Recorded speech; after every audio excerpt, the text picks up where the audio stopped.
know what lies ahead. Now, of course, me being the third speaker to come on and deal with matters essentially related to Ezekiel 38, you will appreciate there will be a bit of overlap here. And so where I think there is too much overlap, I'll just sort of race through my PowerPoints. But as you see there on the screen, I think that slide actually is a good summary of the situation in Israel and the world today. It's a window with so many bricks being thrown at it. And that really is Israel, because wherever you look around the world, Israel is not liked. Very few places is Israel liked amongst the nations. But let us just go back a bit in time before we come to what's happening in the future. Now, Carl has mentioned about the Iranian deal, and I think that when John Kerry came back waving that bit of paper, as it were, to the American public, it said it all.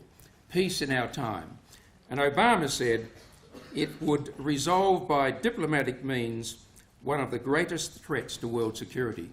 What I think is sad, brothers and sisters, about all this is that these world statesmen, John Kerry, Obama, whoever you might like to talk about, they're genuine men. They've got a desire for peace. I don't think they're out to sort of kid us. They really want peace, and they feel as though they're getting somewhere. But unfortunately, they won't get it, because we know what the scriptures say about the future. And so when Kerry comes back by saying we've got peace, and Obama says this is the greatest deal, for all time almost, they're sadly going to come to the realisation that this is not the case.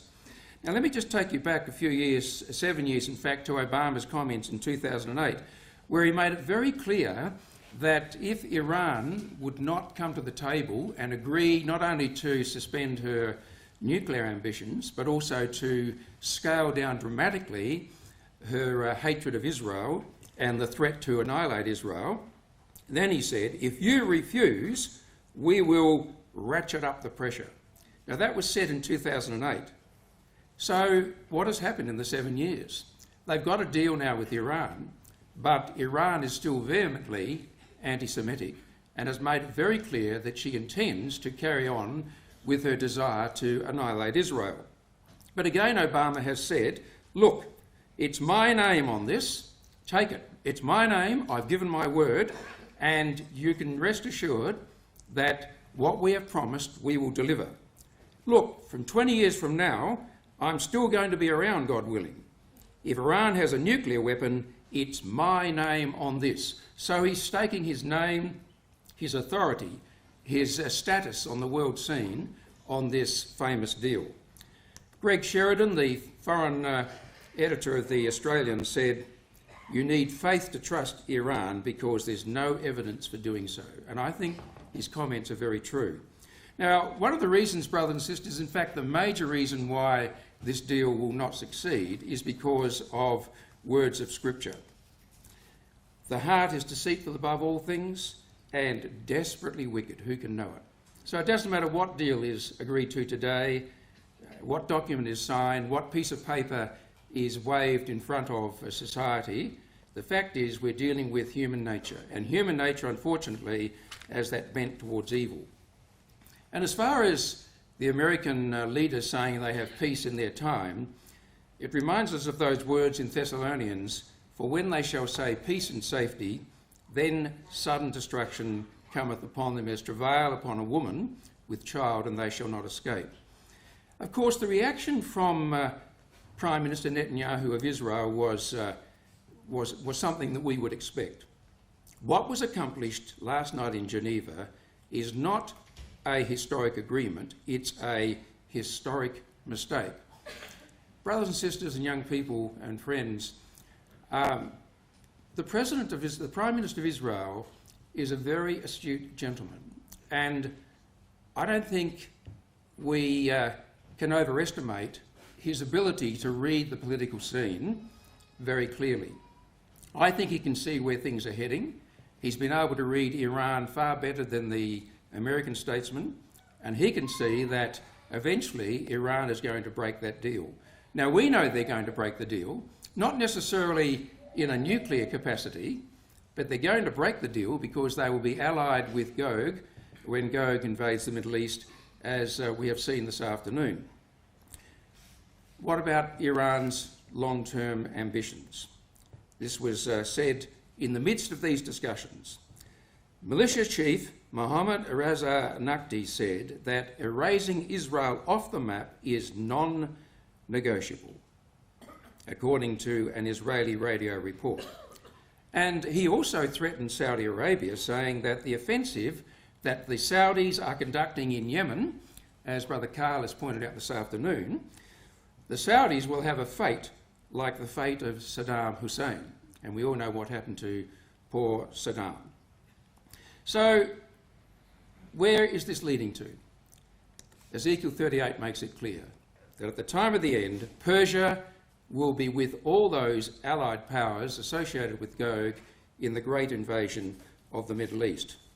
But what I think has come out of this, brothers and sisters, is this, that the Middle East powers, that is the Sunni powers and Israel, have perceived that the United States and to a larger extent the Western powers have lost their guts, you might say. They've lost their desire to actively go in, boots and all, and defend the situation of their friends.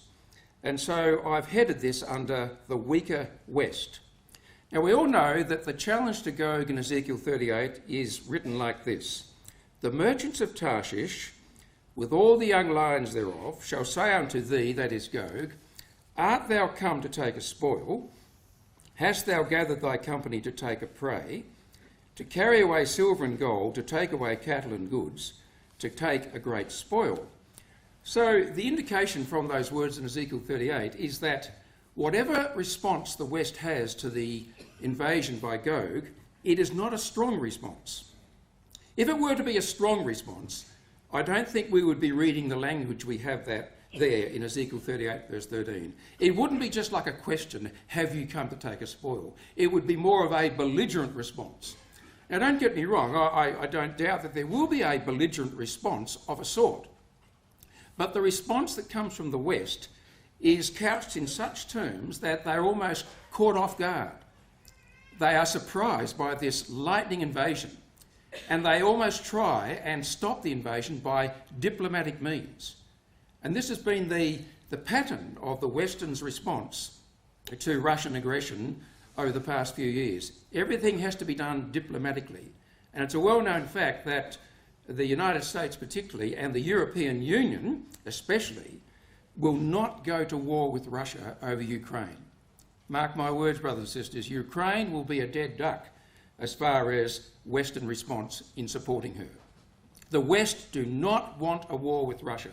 And I think Ezekiel 38 verse 13 indicates the response to the invasion from the King of the North. Now the Arab powers, particularly Israel and the other Gulf powers, can see this quite clearly too. Under a heading, US missing in action in Arab wars, we have these words from the Wall Street Journal a few months ago. The US has served reliably as guarantor of Gulf security for much of the past 25 years. But as the US has moved closer to a nuclear deal with Iran, and as Tehran has expanded its influence in Iraq, Syria, Lebanon and Yemen, as Brother Carl has very capably pointed out today, the US traditional allies are increasingly concerned about a diminished US commitment. There is a growing desperation in the shadow of Washington's shrinking security role in the Middle East. So what has come about as a result of this Iranian resurgence on the world stage is that the Gulf powers, the Gulf Sunni state powers and Israel have seen the need to work closer together to resist and rebuff any moves for aggression from the Iranians. Now here's a map of the invasion of Israel, the new fledgling state, in 1948. All those Arab powers there, Egypt, Saudi Arabia, Iraq, Syria, Lebanon, Jordan, etc., all of them collectively, but not under a united command, but collectively they invaded Israel to try and snuff out the fledgling state.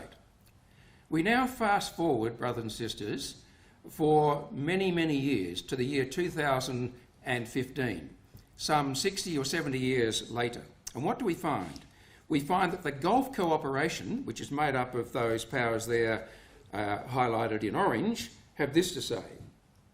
Arab Gulf states increasingly align with Israel on Iranian nuclear threat. Like Israel, the Gulf Arab states are deeply sceptical about the current negotiations. Now, this was written, of course, before the deal was signed. They see them as a vehicle that will grant Iran both nuclear status and allow it to dominate the region. That's why more and more the Gulf states have drifted into strategic alignment with Israel on the issue. Now, it's not a full-fledged military alignment. There's nothing being put on paper, nothing has been signed. But behind the scenes, brothers and sisters, and behind closed doors, there's no doubt that there are discussions taking place between Israel and the Gulf states. They are all concerned about Iran's position. Brother Kyle put this slide up. I've got a different photograph than him, but the words are the same, so we won't dwell on it, except the bottom sentence. Saudi Arabia and Israel have found themselves increasingly united on a confluence of issues. Now, how does this fit in with Scripture? Well, as Brother Carl has pointed out, it fits in majestically. Here is a map of the Middle East and Sheba and Dedan. Now, as Brother Carl has pointed out, Sheba is down in the area of modern-day Yemen, whereas Dedan, well, there are some differences of opinion as to where Dedan is, but it doesn't really matter. The fact is that Sheba and Dedan are essentially ancient names for the modern Arabian Peninsula. And it is in that area that we find the closer and closer agreement with Israel coming forth. Now let's just go back to Ezekiel 38 again and think about those words about the resistance to the invasion by Gog. You remember a moment ago I showed you the quotation which said, "The merchants of Tarshish, with all the young lions thereof, shall say unto Gog, what are you doing here? Why have you invaded this country?" But what I deliberately omitted from that verse were the first few words. And those words are as follows. It is Sheba and Dedan and the merchants of Tarshish, with all the young lions thereof. Now, as I've said before in other talk elsewhere, no word of Scripture is wasted. Why is it, brothers and sisters, that the resistance to Gog comes firstly from Sheba and Dedan? Is it in fact the Scripture telling us that it is going to be the Gulf state powers that are going to be closer to Israel in the time of the end than the Western powers? To me, that seems to be the indication from Ezekiel 38:13. It's the Gulf powers whose interests are vitally at stake with Israel that are concerned about any invasion into the Middle East territory. And so they are the ones, first of all, that are named. They say to Gog. And then afterwards, the merchants of Tarshish join in by saying, "Have you come to take a spoil?" Now, I want us just to consider for a moment the countries around Israel and how they're shaping up. For example, Israel and Egypt are right now cooperating against militant Islamic terrorism in the Sinai Peninsula and Gaza. Now, of course, Israel and Egypt have had a peace agreement since 1979, so we would expect them to have some common ground in fighting an enemy. But, you know, even though they've had a peace agreement for many years, many decades, the fact is that Egypt and Israel are not the best of friends. But nevertheless, they have agreed to cooperate in fighting the militant Islamic terrorism that is developing in the territory of Sinai and Gaza. To the north, we find that Turkey has recently confirmed a pact with the Saudis to help against Assad's power in Syria and to help the anti-Assad rebels. We find that there was an article recently, or a conference that was held, in which the subject was Turkey and Israel shifting alliances in the Eastern Mediterranean. You only have to think of just a year or so ago when Turkey and Israel were at real loggerheads. And at one stage, they were going to just virtually sever relationships altogether. But you see, as Brother Carl has pointed out, the shifting sands of the Middle East, in particular with regard to ISIS and the influence of Iran, has caused these Middle East powers to think about their future and to think about where they are heading, depending on who is their aggressor. And Turkey has come to realise that it is in their interests also to get closer to Israel. So have a look at this map here. To the north we have Turkey, that is closer to Israel. We have Egypt closer to Israel. We have Saudi Arabia, that is now aligning herself more with Israel. We have Jordan, who many, many years ago also signed a peace agreement with Israel. So you've got those major powers that are now either openly or secretly coming to terms with aligning themselves with Israel. And I think, brothers and sisters, that is one of the major effects that has come out of the rise of Iran as a power on the world scene. Because Iran has, in effect, been able to fool the Western powers, and whereas Israel and the Gulf states have not been fooled by Iran, you have the exciting situation whereby the Gulf states and other surrounding nations are becoming closer and closer to Israel. And that is exactly what we would expect to see from Ezekiel 38. It's most interesting, Brother Carl has already mentioned today how that Egypt will remain as an independent state right until the end. And also in Daniel chapter 11, we read very clearly that when the king of the north comes down, it is Turkey that is to be attacked, is to be invaded. Turkey will receive the full brunt of the invasion by the king of the north. So isn't it significant that you have Turkey invaded by the king of the north, we have Egypt also taken by the king of the north, and we find that Israel is also in the sights of the king of the north. So these powers today are becoming closer and closer aligned. And I think it shows us quite clearly, brothers and sisters, that the situation of Ezekiel 38 and Daniel 11 is remarkably coming to fruition before our eyes. Now here's a picture of taken from the Life magazine in the upshot of the remarkable Six-Day War in 1967. Now, when Israel won that Six-Day War, effectively there was worldwide euphoria about Israel's remarkable success. And you know, Israel was looked up to by the world's nations as being a great little nation that was able to defend itself and defeat the combined armies of all the Arab powers. There was not a lot of anti-Semitism, or there was not a lot of anti-Israel around the world in 1967. So much so that when the United Nations Security Council got together and came out with Resolution 242, they made it very clear as part of that resolution on the 22nd of November 1967 that Israel has the right to live in peace within secure and recognised boundaries, free from threats or acts of force. Now that was 1967, nearly 50 years ago. What do we find today? Our title is Israel, What Lies Ahead? You know, today Israel is not in that position. Israel is under fire. The cartoon depicts, you know, hundreds and hundreds of bombs and rockets being fired towards Israel. And the poor Israeli on the tank is being reprimanded. How dare you defend yourself? You know, as if Israel is in the wrong. And the world's press continually presents Israel as being in the wrong when she attempts to defend herself against the rockets that are continually fired by Hamas and Hezbollah to the north. That is Israel today. What about this statement, brothers and sisters, issued by the chief rabbi of the United Hebrew Congregation of the Commonwealth? Jews today are hated for their nation state. Israel, now 67 years old, still finds itself the only country among the 193 in the UN whose right to exist is routinely challenged and in many quarters denied.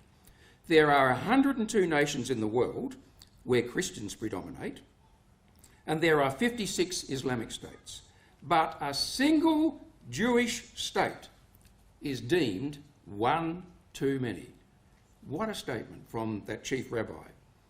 A single Jewish state is just one too many.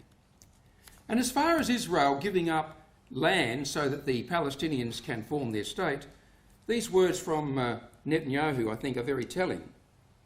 I remember the international community's applause that the government of Israel received when it decided to unilaterally withdraw from Gaza. We got applause and then rocket fire. We left Gaza and Iran entered through their stooges, Hamas. Exactly like what happened in Lebanon. So under those circumstances, do you really blame the Israeli Prime Minister saying just before the recent elections, if I get elected, he says, there will be no Palestinian state on my watch? And I think, it's fair for him to say that. Admittedly, that is not all that he said. What he said was there will be no Palestinian state under the current circumstances if I'm re-elected. But the papers, of course, wanted to sort of, as usual, paint the Israelis in a bad light, and so he came out, as far as the papers were concerned, by saying there will be no Palestinian state. But brothers and sisters, what do the scriptures say? It's very interesting that in Ezekiel 38:8, when Gog invades, it says, after many days thou shalt be visited, Gog, in the latter years thou shalt come against the mountains of Israel, which have been always waste, but it is brought forth out of the nations, and they shall dwell safely, all of them. So the record tells us very clearly that at the time of the end, when Gog invades, Israel will be dwelling safely, confidently. How is that going to happen? Brother Carl has already mentioned about the Hamas and the Hezbollah terrorist movements, whose charter is to completely obliterate the Israeli state. How then will peace be achieved? Do you know what? I don't know. And I don't think any of us know. But something's going to happen to enable Israel to live in relative peace and safety. And I think that to a degree, it will be those agreements or arrangements, secret or otherwise, between Turkey, Egypt, Saudi Arabia and the Gulf states that somehow will enable Israel to develop a society that, despite the aggression that may come from Hezbollah and Hamas, she'll still be able to say, we live safely and confidently. And for that reason, I believe that the record is telling us in Ezekiel 38 that when Gog comes down to invade, the mountains of Israel, which is the territory of the West Bank that the Palestinians want for their state, will still be in Israeli hands. Whether that remains to be seen, I don't know. But, the scriptures indicate that that territory will be under Israeli control, and that is the reason why Gog wants to take it. Now we're going to turn to the matter of anti-Semitism. Anti-Semitism as a phrase was only first used by a German journalist in 1879, and it was used to describe people who hated Jews. He argued that everything that was wrong in Europe was wrong because of the Jews. Well, we know where that led to, the terrible Holocaust of World War II under the Nazi regime, when 6 million were killed. Now, it was a result of the Holocaust in World War II that the world's sympathy was directed towards the Jews, which enabled the United Nations on the 29th of November 1947 to vote for the partition of Palestine into an Arab and Israeli state. The Jews accepted it, and 6 months later they got their state. The Arabs rejected it, and here we are today, and they still haven't got their state. But that was the feeling of the world towards Israel and the Jews because of what happened to them after World War II.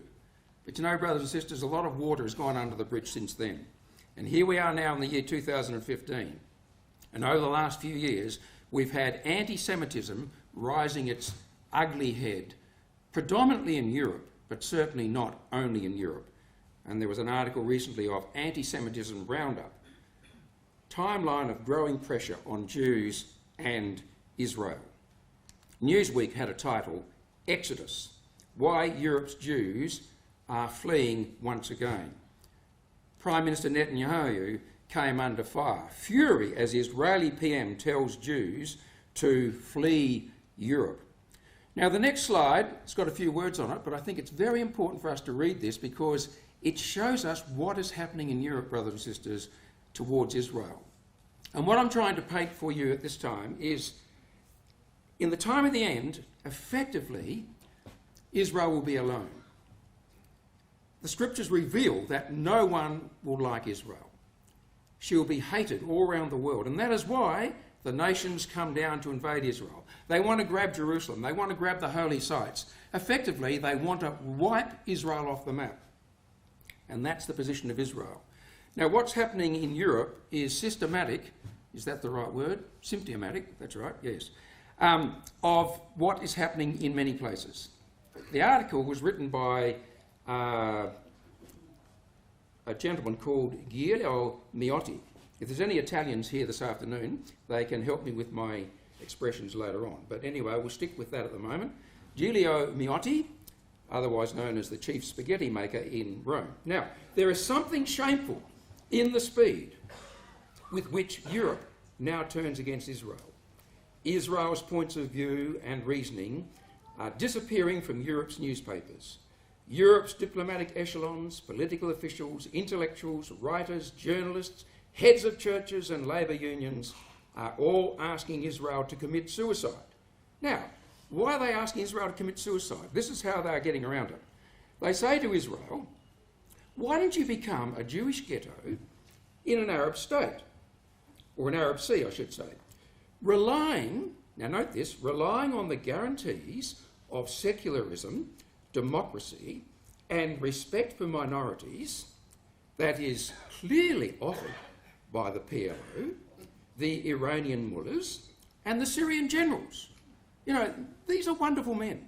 Just accept the fact that you will be left in peace as just a little enclave in an Arab sea. In Europe today, there is a kind of anxiety focused on how to get rid of Israel. Now, Mr. Miotti, an Italian journalist, has just published a book about the Vatican in Israel entitled J'accuse, the Vatican against Israel. So I've had to translate two things today. I might have to speak Italian, now I'm speaking French. J'accuse.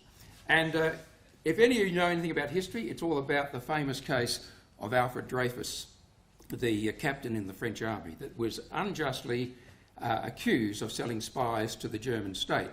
And a few years later, an author by the name of Emile Zola wrote a book entitled J'accuse, in which he exposed for all the world to see the injustices that were handed out to this French Jew, Alfred Dreyfus. So this writer is now accusing the Vatican also of getting up to all sorts of tricks.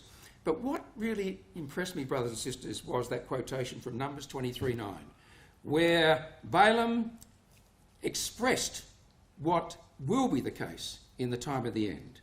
For from the top of the rocks I see him, and from the hills I behold him. Lo, the people shall dwell alone, and shall not be reckoned among the nations.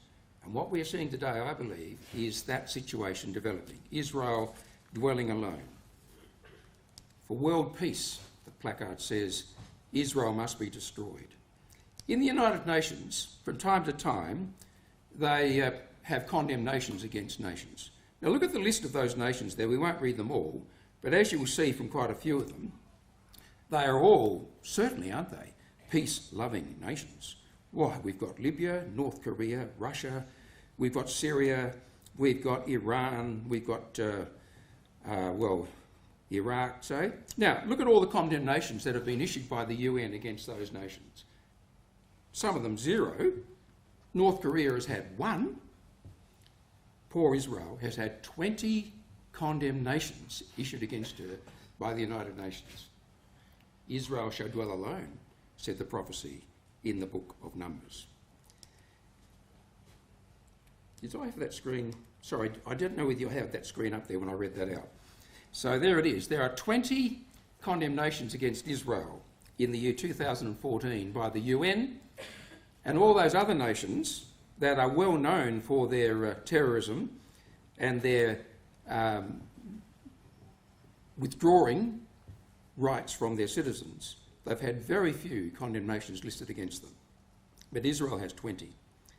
Now there's the traditional picture of the nations that invade Israel. And of course they are the ones in red. The ones in blue are those that stand up against the invasion. What I think is significant, brothers and sisters, is I showed you that map a moment ago of the nations that are now cooperating with Israel. Here we have a map of the nations that are going to be against Israel. It's interesting that the Bible makes no statement whatsoever in Ezekiel 38 of any of the nations immediately around Israel as being against her. So Egypt is not mentioned as being against Israel, nor is Jordan, nor is Saudi Arabia, nor are the Gulf states. So clearly, I think we are seeing developing on the world stage the situation as we have it presented in Ezekiel 38. The time is coming when Gog shall be addressed. Thus saith the Lord Yahweh, in that day when my people of Israel dwell safely, shalt thou not know it, Gog? You'll come down like a storm to cover the land.